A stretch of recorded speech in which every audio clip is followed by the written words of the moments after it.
Yeah, thank you all for having me. Obviously, we wish could have been safely done in person, but hopefully another time, another election, we can pull that off. But thank you for the opportunity to talk with you all. I think what I want to try to do is kind of give you the broad framework with how we look at these elections, and talk about the presidential race because it's the biggest race in the country, but also talk about the Senate and talk about the House because too often that gets overshadowed, and when it's an entire branch of government, and ultimately whichever party controls Congress is going to have a fundamental impact on either President Biden or a second term of President Trump. And I've been doing quite a few of these lately and been doing them for the last 3.5 years. And there's still a lot of skepticism about political prognostications after the 2016 election. I mean, people are like, well, Trump was down 4 years ago in the polls and he won. And so if he's down now, who cares? He's going to win again. And I come at it a little bit differently, that I feel like there was maybe some mistaken lessons or some wrong lessons that were learned from 4 years ago. I think the biggest lesson was that there was a failure of imagination. And instead of, and just too many people didn't even believe that Donald Trump could get elected president. And that led to some flawed analysis, that led on the media side, that led to some wrong strategic decisions on the Hillary Clinton campaign. And when we fast forward to today, I think there's a failure of imagination about the precarious political situation that the president is in. I think this is a fundamentally different type of election than what we saw 4 years ago. Just to run through some of the quick, in 2016, Trump had the opportunity to run against maybe the most polarizing and unpopular politician in recent history, and he benefited from that matchup. Third-party candidates, I think Trump benefited from a large number of voters going to third-party candidates in 2016, where this time the Libertarian and Green Party candidates are not nearly the same profile and are not going to get the same number of votes that they did 4 years ago. And maybe fundamentally, the president is an incumbent. He has almost a 4-year record that he now has to defend, rather than just being a political outsider and a straight talker and a businessman. So he is in a difficult, just a difficult spot. And I come at this humbly. I come at this data driven, in that we look at polling at the national, state, and House district level. And when we look at all of that and put it together, Vice President Biden has the advantage in this race. I don't want to leave you all with the sense that the race is over or that President Trump can't win, because that's not what I'm saying. But to say that it's just a toss-up and we don't know anything, I think is really ignoring the preponderance of the data that we're seeing. So that's kind of the broad, and I know we're not supposed to, everyone's supposed to walk on eggshells and not say what we think is going to happen, but that's what we're seeing. And I think one of the fundamental things that is challenging for the president is that the way the president wins, I think, is when this election is a choice between himself and something that is less popular. I talked about 4 years ago how he benefited from that. And this time, he needs this to be a choice between, do you want President Trump or do you want looting and violence and burning of small businesses, right? That's the type of choice that he benefits from. Or do you want President Trump or do you want socialism? That's the type of choice that he benefits from. But too often, this election comes down to him and focused on him, and do you like him or not, or do you approve of the job he's doing or not? And a majority of Americans view him unfavorably or disapprove of the job that he's doing. So if this election is a referendum, then I think he loses that type of race. He needs this to be a choice, and he can't get out of his own way. Right now, we should be talking about a Supreme Court nominee, a historic, another confirmation, or he wants to talk about his plan for getting the economy back to where it was. But what are we talking about? We're talking about coronavirus, him being in the hospital. Stephen Miller, just an hour ago or less than an hour ago, Stephen Miller is the latest White House staffer to be to test positive. And so the focus is on the president. The focus is on issues where he doesn't have the advantage. So again, I come at this humbly.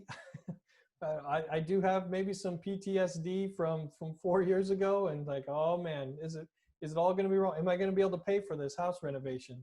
But I feel like I would not be doing you all. I would be doing you a disservice if I didn't acknowledge what we're seeing at the national, state, and House district level. I have just a few slides that, if you don't mind, that I will share. For those of you on your phone, Jerry, it might be a little small. Actually, John, do you mind making me a host? Or I don't have to share the slides, but it might be a little bit easier. John, can you hit share screen? I think if on the participant list, you would do the same thing you just did for me earlier this evening. Can you find that? Is it possible that you can work with a screen share? Okay, well, I'll just do it without it. I believe John can easily hit the lower middle. It says screen share. We had a little challenge earlier executing deeper participant changes. But if he shares a screen, then the screen's on you. Mine says host disabled participant screen sharing, so. That's okay. John hits share screen at the bottom. In the middle. I think that might be to share his screen, but let's roll without it if that's okay. Unless do we want to try to figure it out? No. Okay. All right. So the quickest, I think the big reminder from 2016 should be that we have an electoral college. We do not have a national race. Hillary Clinton won the national race. That's not how we elect a president. This is an electoral college battle. And the quickest way or the shortest path for Joe Biden is to win the Hillary Clinton states and then win Pennsylvania, Michigan, and Wisconsin. And right now he is leading in those 3 states. The good news for Biden, or the bad news for President Trump, is that there is a whole bevy of other states that the president is underperforming his own 2016 margins. For example, Arizona, North Carolina, Texas, Iowa, Ohio, Florida are all competitive. And the president almost needs to win all of those, whereas Biden doesn't have to win all of those in order to get to the 270 electoral votes that are necessary.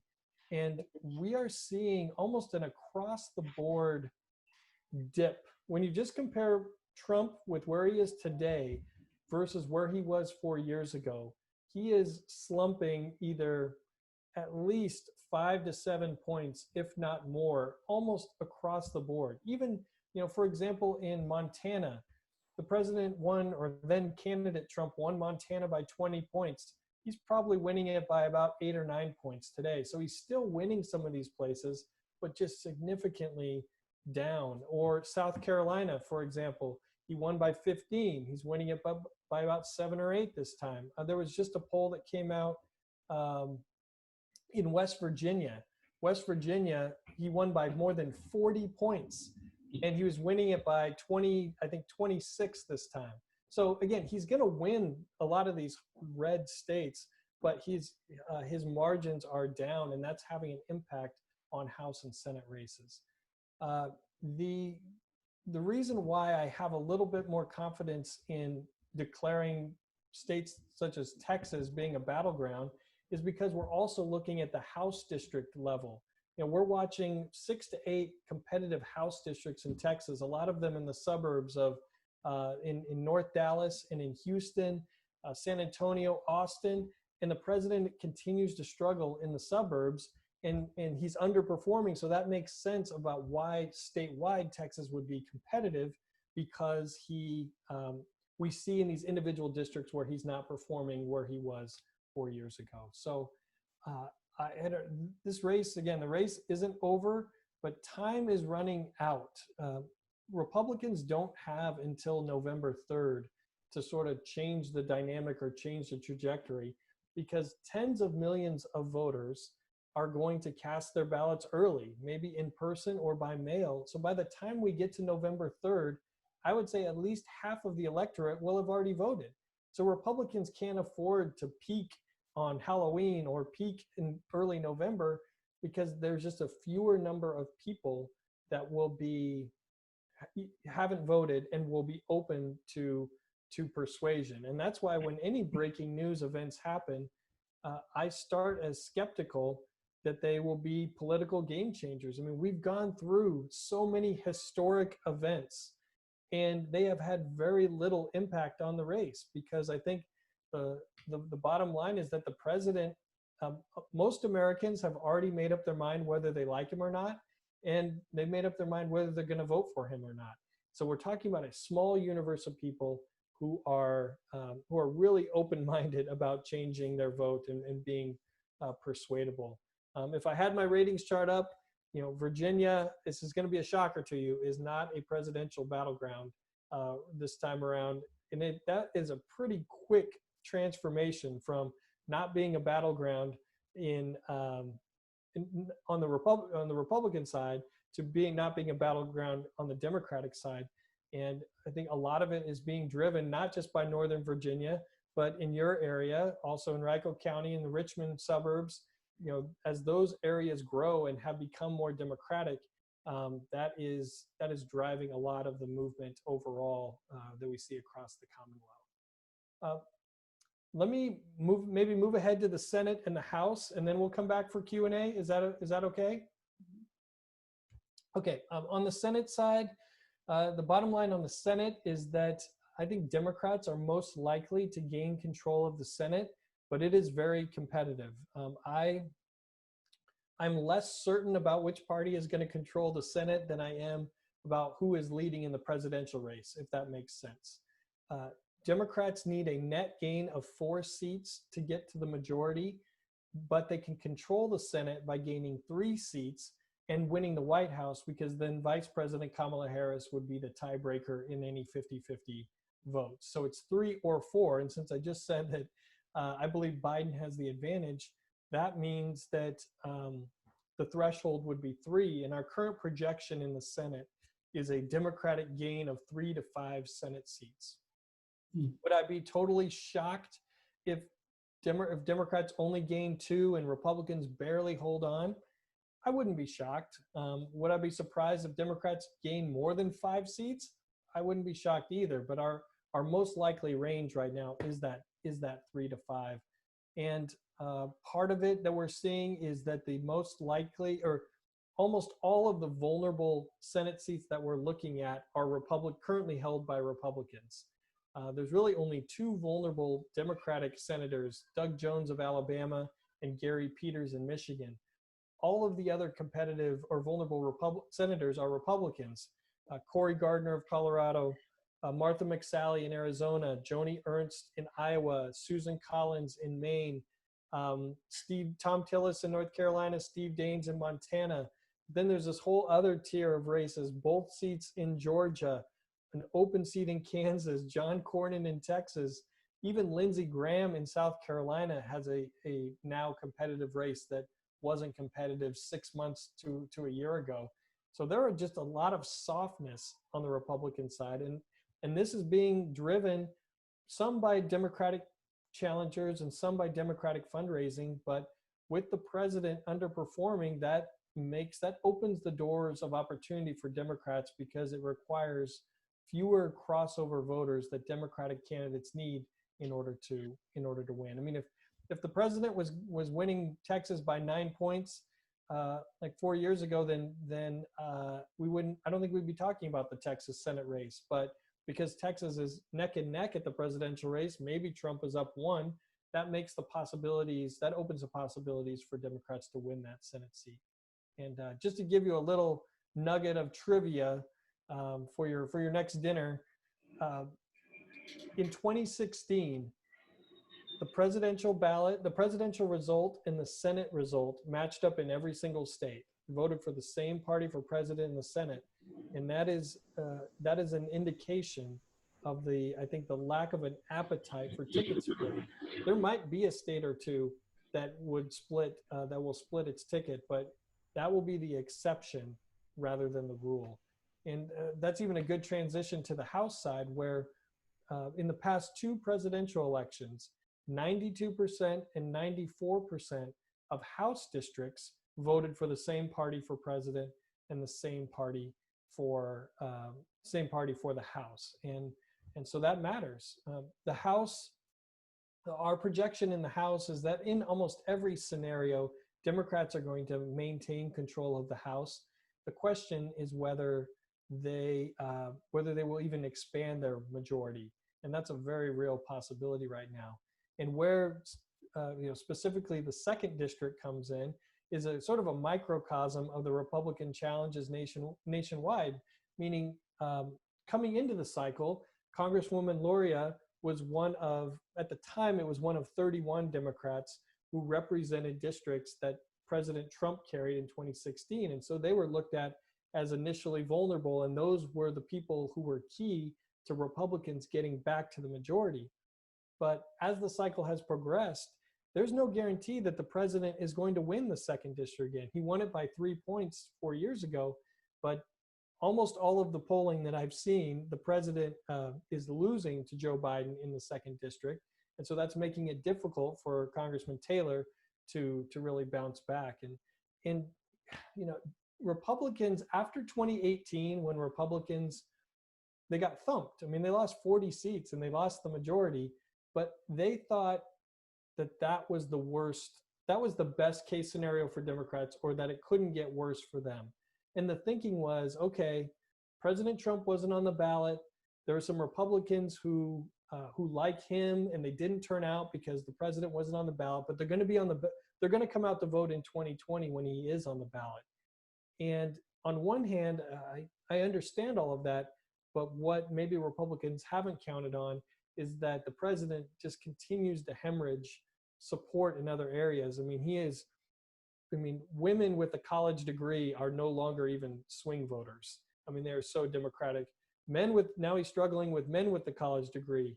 He's underperforming with seniors. He's just slumping in so many different demographic areas that he's going to lose more congressional districts or not win as many votes in as many congressional districts, and that makes it hard for Republicans to overcome. Right before we started, I talked a little bit about the second district and how there is a difference of opinion on between the two parties on what is happening. I will say that the majority of the data that I've seen show Biden winning the district significantly and Luria with at least a mid-single digit advantage. There are a couple of particular Republicans who believe it's a much closer race at the presidential level, and that Taylor maybe even has a slight lead, but that is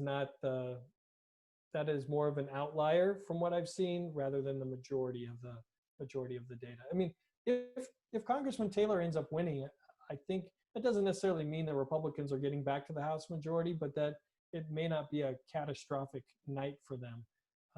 But it is rough sledding right now for Republicans in the district and all across the country.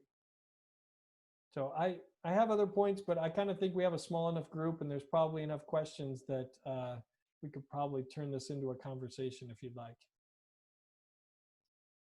So I'm unmuting myself, and if you would like to unmute yourself, if anyone has a question of Nathan, that was interesting, very interesting. Questions, anybody?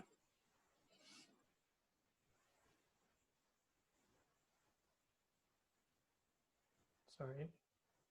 No. I would just like to say that I found it very fascinating that you said because of the early voting, that a half of the people will have already voted who are going to vote before November 3rd. That to me is remarkable. I'm impressed. What about voter turnout? Do you expect voter turnout to be significantly increased over past election cycles? I think we are going to set a modern day record for turnout. And I've been saying this for the entire cycle because how you get record turnout is when both parties are excited.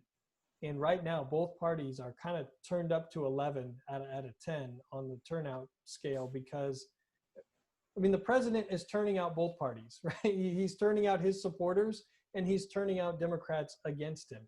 He is driving this. He's driving this turnout. So I expect the back of the napkin kind of stats, I think about 150 million people are going to vote. And if they're going to vote like what they're telling pollsters, at least half of them are going to vote early in some form or another. So, and that means we're probably it's going to take longer to count votes. Some states are not used to counting that volume of early votes, and so we could be in for an extended election night. And how is that going to impact, other than the presidential election, if the emphasis on the president election also will allow more voters to actually be voting for their states and districts? Ask that again. So I want to make sure I'm answering the question. So the significant increase in the turnout, how will that impact the second congressional district? It is the conventional wisdom answer is that higher turnout helps Democrats. I'm not convinced that that is always the case. I mean, I think in 2016, President Trump, or then candidate Trump, did a good job of pulling voters out that were not frequent voters, but they were drawn to him and his resume, and that he was an outsider. So I think I guess I'm not sure that it is a distinct advantage for one party or the other on turnout, but I'm just expecting overall higher turnout than we've seen before. I mean, just anecdotally, Ohio just started their early voting, and within 10 minutes at one of the early voting precincts, I mean, there was a line. You can watch the video, all the way wrapped around the building. I think some people who had planned to vote by mail are a little bit concerned that maybe their ballot won't be, arrive in time or processed in time, and so they're going to vote early in person rather than voting early by mail. I've got a question. Pick your pick of the most surprising wins or defeats in of the most popular, well-known people. Well, it's my job to avoid surprises. Surprising to us, then. Yeah, I mean, I in passing mentioned Lindsey Graham. I mean, Lindsey Graham, pretty high-profile senator, particularly for his role during the impeachment process. I mean, he is in a real race, and that is something we did not expect 6 months or a year ago, but that's how his race has developed. So if he loses, it probably wouldn't be a surprise anymore because we're aware of it. We're watching the Senate race in Alaska. We're actually watching the House race in Alaska as well. You don't think of normally as Alaska as you kind of think of it as this big red blob, and you can look over my shoulder at Alaska, but it is a competitive race at the House and Senate level in Alaska. There are on the House side, there are always a couple surprises, and that is because both parties aren't really paying attention. In 2 years ago, there was a race in Oklahoma in the 5th district, and a Democrat named Kendra Horn won. And I would say nobody really saw it coming, and to the point where Democrats in Washington, if she had walked through the doors of the Democratic National Committee on election night, I don't think they would have even known who she was, because they were just not paying attention to that race. But if there's sort of a wave or something kind of bigger happening, then people who maybe weren't supposed to win under normal circumstances win because it's not normal. These are not normal circumstances. I guess the biggest thing is on on people's mind is Trump, whether for or not for. What are the other hottest topics that people respond to? I'm voting because of this. Besides, probably Trump is number one, whether you're for him or against him. What are the other hottest things that you see? Well, the economy and healthcare are two of the top issues, and they're kind of intertwined, and they're intertwined related to coronavirus and the response. The the president, what he could consistently go back to for 3.5 years was the economy. That if you didn't like the tweets, you didn't like the press conferences or whatnot, he could always fall back to the economy and use that as play that as his trump card. I'm sorry, I only have dad jokes for this, but he now, because the economy is nowhere near where it was 6 months ago, he's struggling, but it's still at the top of people's minds. And I'm fascinated to see. I don't know if you all, in getting ready for this call, saw that the president essentially cut off talks with House Democrats on another relief package in order to focus on. They couldn't reach a compromise, but also in order to focus on the confirmation of Judge Barrett. And I get it, but I anticipate Democrats turning that around and saying, hey, where are his priorities? Where are the Republicans' priorities when they don't want to, don't want to provide some more relief to the American people? And Democrats are talking about health care. This is just a continuation from 2018. They talked about health care and did very well in the elections, and that's just continuing on. We're hearing Republicans talk about health care, particularly pre-existing conditions, in part because Republicans are pounding them so hard on wanting to repeal ACA and have that coverage in jeopardy. So the economy and healthcare are two of the top issues, and they're interwoven, but they apply on multiple levels. Hey Nathan, do you think this thing you just talked about with the president saying he's going to wait until after the election to talk about all this stuff again about the stimulus? Do you think that's just an art of the deal, just to get Pelosi and those people to go down to about 1-8 and have a compromise, and this is just him doing what he always does, blow it all up and hope to get a better deal? Oh, absolutely. I mean, it's absolutely possible. I mean, I try not to get too far into the head of President Trump, but yeah, he could change his mind at any moment. He may have already changed his mind.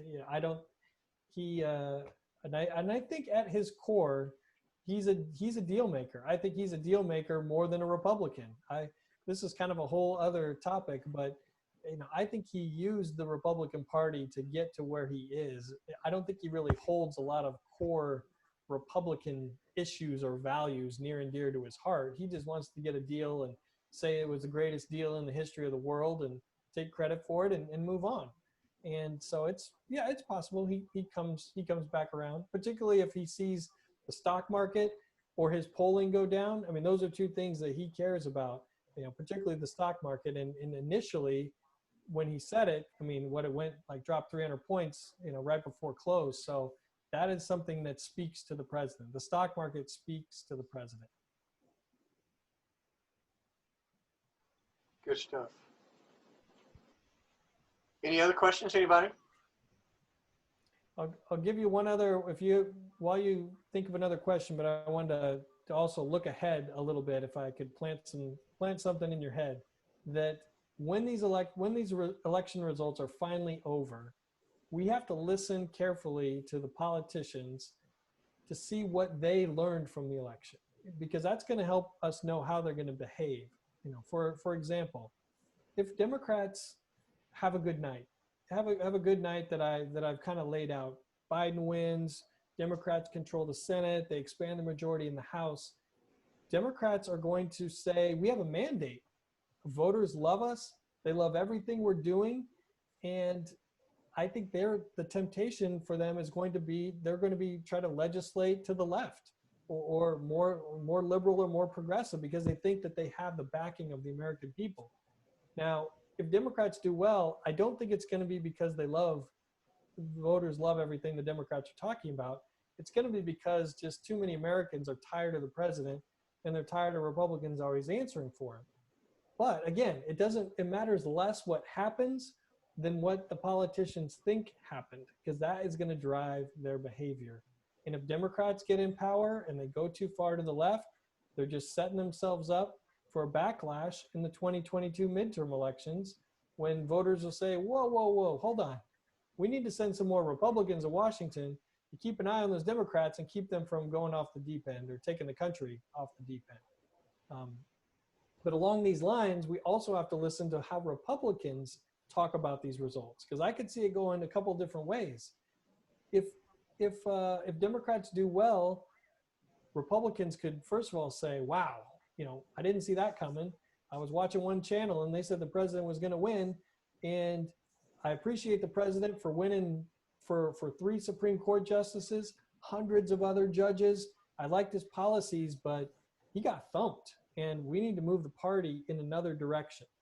So that's just one scenario.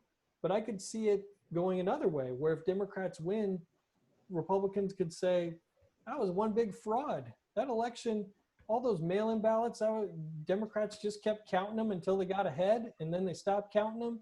China inflicted this virus on us in order to hurt the president and hurt our economy. That was the whole thing was a sham. And if that's what Republicans learned from it, then they'll just try to move forward in the same direction that they have been for the last 4 years. So I'm not prescribing what the parties should do. That's not my job. But what I'm saying is we have to take a few minutes to listen to how the politicians or the party strategists talk about the results, to get an indication of how they're going to legislate and how they're going to act and move forward as a political party. To follow up on that, if Trump loses, who do you see as the new rising stars in the Republican Party? If it were me, I think one person that would have more popularity across the board might be Tim Scott, if he has an interest in doing something. Yeah.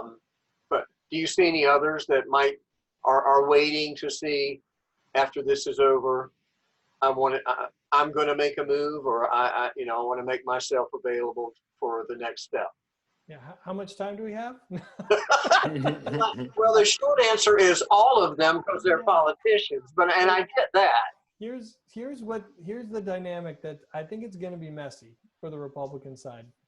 Meaning, who wants to run? Tim Scott wants to run. Nikki Haley wants to run. Ted Cruz is probably going to run again. Marco Rubio, Tom Cotton of Arkansas is going to run. I mean, there's going to be no shortage of Republicans. I mean, maybe Don Jr., Ivanka. I don't know. They all think they're president. But here's what we don't know. We don't know what the voters. We don't know how base Republicans are going to react. Meaning, right now, the Republican Party has become primarily the following of a person.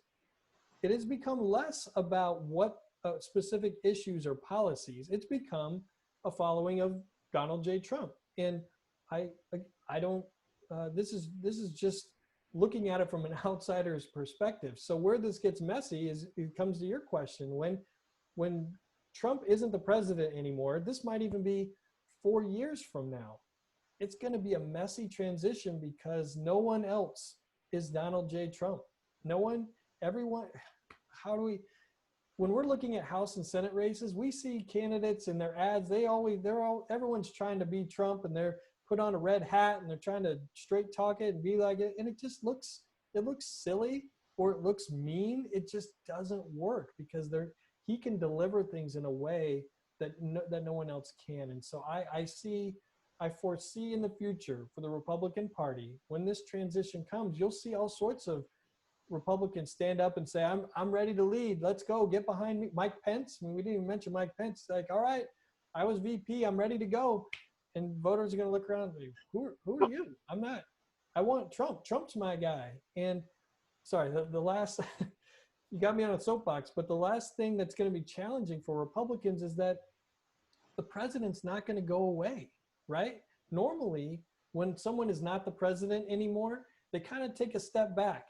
And they sort of go off stage for a little while. And Trump's not going to be painting veterans at a ranch in Crawford, Texas. he's going to be on Twitter. He's going to maybe have his own television network or buy One America Network or something. He's going to be a presence, and he's still going to have that following of people who appreciate him and have been following him for the last 4+ years. So it's going to be, there's a difference between who wants to lead and who the Republican base voters want to actually follow.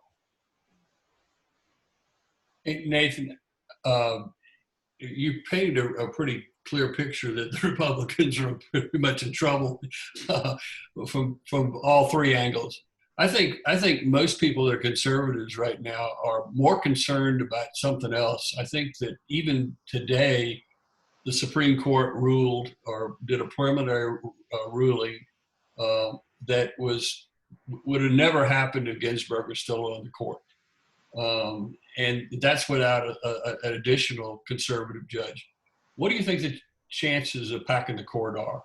And in your opinion, is it constitutionally legal? So I should be careful. I'll start with the latter one. I'm not a constitutional scholar. I'm not an attorney. I think that it could be done. I don't think that it could be done. I mean, that's my understanding of it. Now, will it be done, or will Democrats indeed do it? That's going to be a rigorous discussion on the Democratic side. I guess I will err on the side of being skeptical that they'll make that big a change until it actually happens.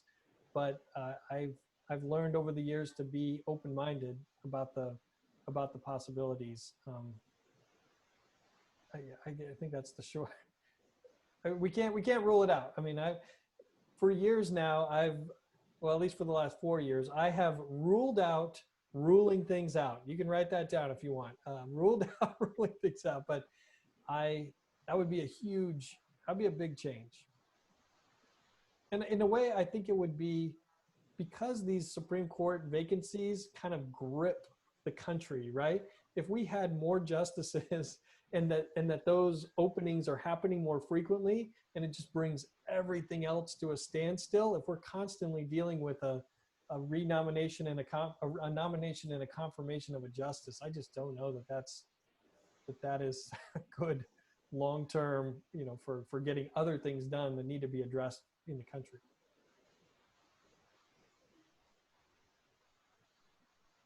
Anybody else? Well, I wanted to say something.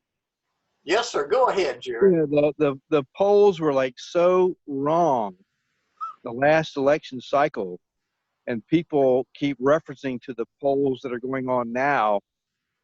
I can't believe any of these polls. They were so off last time. So what makes them closer to being right this time? So how much time do we have, Jerry? So let's start with the national polls in 2016. The national polls showed that Hillary Clinton was going to win by 3 or 4 points. She won by 2.5 points. That's pretty good polling. The problem wasn't the polling. The problem was the analysis, that we don't have a national race. That wasn't the election. And I would argue that it was a lack of polling in some of the upper Midwest states. The polling that we had in the Michigans, the Wisconsins, Minnesota was flawed. I mean, it understated President Trump's support. I think a correction from 4 years ago is that we have a lot more data in states than we had. There was more of a focus from both the party side and the media side about polling states. I mean, for example, it'll take too long to pull up on my phone, but I think there have been 20 polls in Pennsylvania over the last month and a half, and they've all showed Biden with the lead. Now, it's possible that a significant lead. I mean, the poll that came out today had him up by 10 points. Let's shave off, let's say that there's a hidden Trump vote, 1%, 2%, 3%. It ain't 10%. You don't have, I don't think you're going to have dozens of pollsters making the same method independently of each other, from each other, making the same methodological mistake in the same direction. It's possible, Jerry. It is. I tread lightly. I still have PTSD from 4 years ago, but we have more data at the state and the House district level than what we had 2016, and the margins are bigger. You know, the national polls, which I just talked about, I mean, the ones that just came out post the president's coronavirus, the two that came out, NBC News, Wall Street Journal, had it at 14 points, and the CNN poll had it at 16 points. You know, let's cut that in half. Let's say, oh, well, that's too high. Even cutting in half, the idea that Biden would have a 7 or 8 point advantage is a huge margin with 3.5 weeks left to go. So I hear you. I tread lightly, cautiously, but I also am not in the camp of just ignoring the data. It is 2020. Who knows what can happen? What else can happen in 2020? Yeah, it's possible that it's all I have one other question. Yep.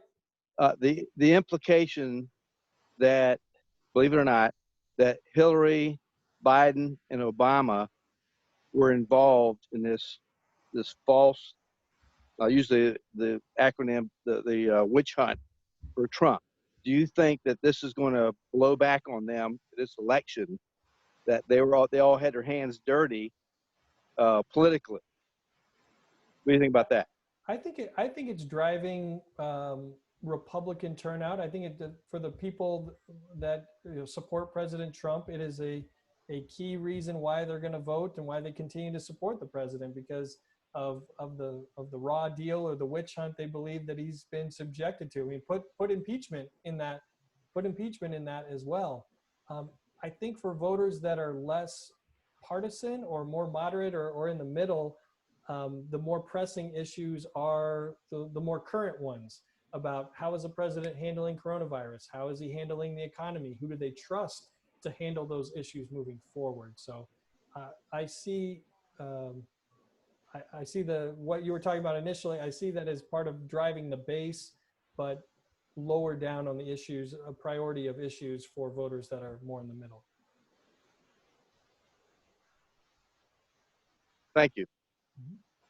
Last chance, anybody? Anybody got any more questions for Nathan?